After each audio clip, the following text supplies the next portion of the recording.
Now there is a relationship between price elasticity of demand and the total expenditure by a consumer. Elasticity of demand और total expenditure के बीच में एक relationship है, जो relationship हमारे को प्रोफेसर एल्फ्रेड मार्शल ने समझाया था। हालांकि the whole concept of price elasticity of demand was given by professor Marshall, और उन्होंने हमको ये बताया कि there is a relationship between elasticity of demand and the total expenditure that a consumer will incur. अभी सबसे पहले एक्सपेंडिचर की बात करते हैं। मैंने आपको बोला अगर प्राइस 10 रुपए है और क्वांटिटी डिमांडेड 20 यूनिट्स है, तो एक्सपेंडिचर कितना होगा, कंज्यूमर कितने पैसे खर्च कर रहा होगा। आप बोलोगे सर प्राइस इंटू क्वांटिटी, यानी कि 10 into 20 units will be 200 rupees of total expenditure. तो हम ये बोल रहे हैं कि प्राइस इलास्टिसिटी ऑफ डिमांड और टोटल एक्सपेंडिचर में आपस में एक रिश्ता या रिलेशनशिप है। The degree of price elasticity of demand is estimated depending on the change in total expenditure following a change in price of a commodity। हम इसको नॉर्मली एक और मेथड बोल देते हैं, जैसे हमने ज्योमेट्रिक मेथड समझा, परसेंटेज मेथड समझा, इसको हम एक्सपेंडिचर मेथड भी बोल सकते हैं। तो हमें ये समझना है कि there are 3 different situations as regards change in price and change in total expenditure. कहता है अगर प्राइस के बदलने से कंज्यूमर के एक्सपेंडिचर में कोई चेंज आता है तो हम उसकी इलास्टिसिटी को मेजर कर सकते हैं या एस्टिमेट कर सकते हैं। सो हमने एक तरफ लिखा चेंज इन प्राइस, दूसरी तरफ लिखा कि कॉन्सिक्वेंटली प्राइस के बदलने से क्या एक्सपेंडिचर में चेंज आएगा, और फिर हम इसको एनालाइज करके price elasticity of demand estimate कर सकते हैं। So there are 3 different situations. The first one is situation A. Assume that the price increases or price decreases. मान लो प्राइस बढ़ता है या प्राइस घटता है, but the total expenditure remains constant। तो हम ये बोल रहे हैं कि अगर प्राइस इंक्रीज कर जाए या प्राइस डिक्रीज कर जाए, बट इससे टोटल एक्सपेंडिचर में कोई चेंज नहीं आए, then the elasticity of demand will be equal to 1, will be equal to 1। तो हमने पहली सिचुएशन को समझना है थ्रू एन एग्जांपल। मान लो price is 10 rupees, original price, इसको हम सिंपली P लिख सकते हैं, and the price changed to 8 rupees. Clear हुआ? जब प्राइस 10 था तब कंज्यूमर का जो टोटल एक्सपेंडिचर था, मान लो वो 80 रुपीज का एक्सपेंडिचर था।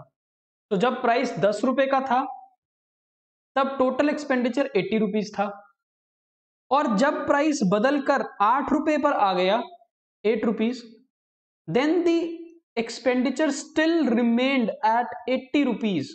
एक्सपेंडिचर तब भी नहीं बदला, तो हम ये कह सकते हैं कि इलास्टिसिटी ऑफ डिमांड इज 1। इसका रिएक्शन समझो, हुआ क्या होगा।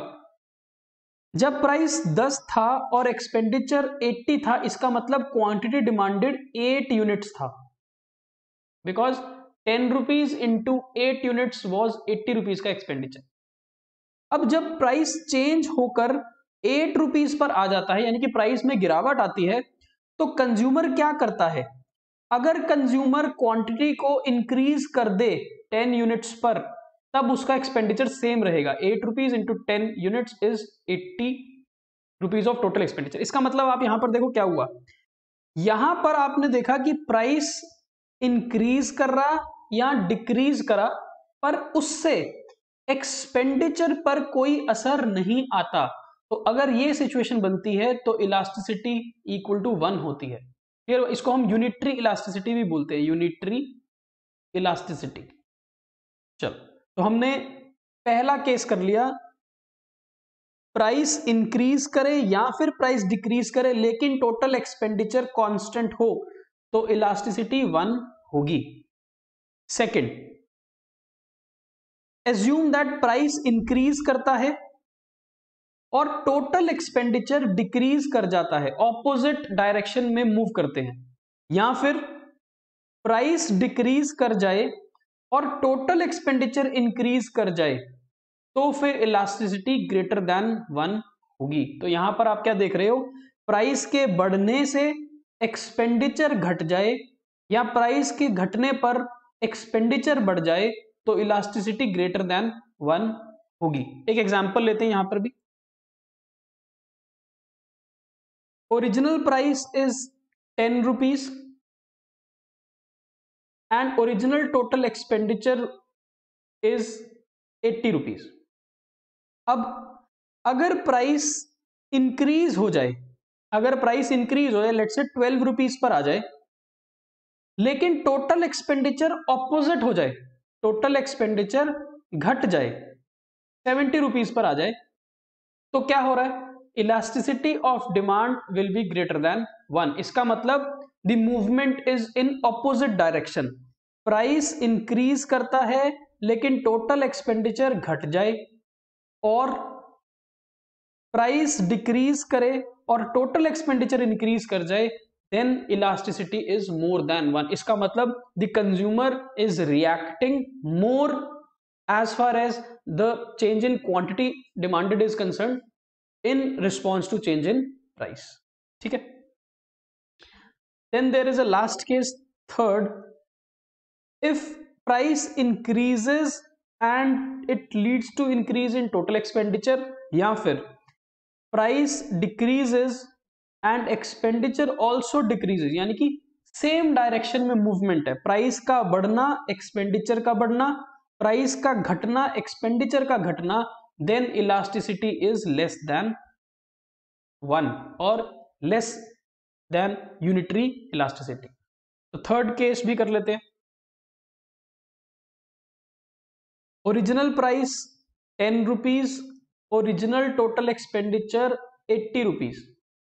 Now, if the price increases to 12 rupees and the total expenditure also increases to 100 rupees, तो हमने क्या देखा कि प्राइस का बढ़ना टोटल एक्सपेंडिचर के बढ़ने से एसोसिएटेड है, then elasticity of demand will be less than 1।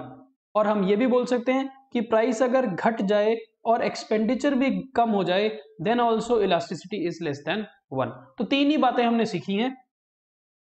First, price का इंक्रीज होना या डिक्रीज होने से टोटल एक्सपेंडिचर पे कोई असर नहीं पड़ता, तो elasticity of demand is equal to 1, unitary elastic. Second, price का बढ़ना टोटल एक्सपेंडिचर के घटने के साथ एसोसिएटेड है, या फिर प्राइस का घटना टोटल एक्सपेंडिचर के बढ़ने से एसोसिएटेड है, then elasticity is more than 1। Third case is when price increases, total expenditure increases, or when price decreases, total expenditure decreases, elasticity of demand is less than 1। तो कोई फर्क नहीं पड़ता प्राइस के चेंज से टोटल एक्सपेंडिचर पे, तो elasticity 1। Opposite फर्क पड़ता है, elasticity is more than 1। Same direction में चेंज होता है, elasticity is less than 1। Clear? Now यहां पर हमने एक ग्राफ बनाया which is very easy to understand, बहुत ही सिंपल है। हमने एक्स एक्सिस के ऊपर क्या लिख दिया, total expenditure of the consumer, यानी कि ये कैसे आएगा, कितने प्राइस पर कितनी क्वांटिटी परचेज की गई है, तो P इंटू क्यू। 10 रुपए पे अगर मैं 8 यूनिट परचेज करूंगा तो मेरा एक्सपेंडिचर 80 रुपीज का होगा। तो मैंने एक्स एक्सिस पर टोटल एक्सपेंडिचर को प्लॉट किया, वाई एक्सिस पर मैंने क्या प्लॉट कर दिया, प्राइस। वाई एक्सिस पर क्या है, प्राइस। अब देखो, अगर हम सिर्फ ये बात करें कि प्राइस बढ़ता जा रहा है, प्राइस बढ़ता जा रहा है या प्राइस घटता जा रहा है, पर टोटल एक्सपेंडिचर यहीं का यहीं खड़ा है, ये देखो टोटल एक्सपेंडिचर सेम है जब प्राइस बढ़ता है या जब प्राइस घटता है। तो हम क्या बोल रहे हैं, if price increases price decreases but total expenditure does not change, elasticity will be equal to 1। तो हमने क्या लिखा यहां पर, elasticity is equal to 1। Next देखना, अब अगर मैं ये बोलूं अब कि पहले प्राइस अगर n रुपीस का था और कंज्यूमर का एक्सपेंडिचर इस बी पॉइंट पे था, यानी कि कंज्यूमर का एक्सपेंडिचर यहां पर था, और प्राइस इंक्रीज हो जाता है और इंक्रीज होके प्राइस आर पॉइंट पर पहुंच जाता है और कंज्यूमर का एक्सपेंडिचर कम हो जाता है। देखो हम मूवमेंट ऊपर की तरफ कर रहे हैं, इसका मतलब कंज्यूमर का एक्सपेंडिचर कम हो गया। तो as a result of increase in price, as a result of increase in price the expenditure decreases. और उल्टा कर दें, अगर हम प्राइस कम होने से एक्सपेंडिचर बढ़ जाए तो ये ऑपोजिट डायरेक्शन में मूव कर रहा है, which means the elasticity is greater than 1। Last one, if the price was m rupees and expenditure was at point C, which means यहां पर एक्सपेंडिचर था हमारा, और प्राइस के कम हो जाने से हमारा एक्सपेंडिचर यहां पर आ गया, which means the expenditure also reduces. तो प्राइस के घटने से अगर एक्सपेंडिचर घट जाए, प्राइस के कम होने से अगर एक्सपेंडिचर कम हो जाए, या फिर अगर प्राइस के बढ़ने से एक्सपेंडिचर बढ़ जाए, तो इलास्टिसिटी होती है लेस देन 1। और जो हमने पहले केस किया सेकंड, उसमें क्या था, प्राइस के बढ़ने से एक्सपेंडिचर घट जाए या प्राइस के घटने से एक्सपेंडिचर बढ़ जाए, elasticity is more than 1। So these are the 3 situations जहां पर हमने प्राइस और टोटल एक्सपेंडिचर के बीच में रिलेशनशिप को एस्टैब्लिश किया, और इसके थ्रू हम एस्टिमेट कर सकते हैं कि कंज्यूमर की इलास्टिसिटी कितनी होने वाली है। Now the relationship between change in price and total expenditure indicating different degrees of elasticity of demand is valid only on the assumption that there is an inverse relationship between price and quantity demanded. Now this method does not give any exact value of elasticity. It only tells whether it is unitary elastic, less elastic or more elastic. इस method से हमें सिर्फ relationship समझ आया है, या फिर हम ज्यादा से ज्यादा ये बोल सकते हैं कि इलास्टिसिटी इक्वल टू 1 है, इलास्टिसिटी मोर देन 1 है और इलास्टिसिटी लेस देन 1 है, ये एस्टैब्लिश हम कर सकते हैं। पर इलास्टिसिटी कितनी है एग्जैक्ट, कितना एग्जैक्ट कैलकुलेशन है इलास्टिसिटी का, ये हम इसको मेजर नहीं कर सकते विद दिस मेथड। क्लियर हुआ?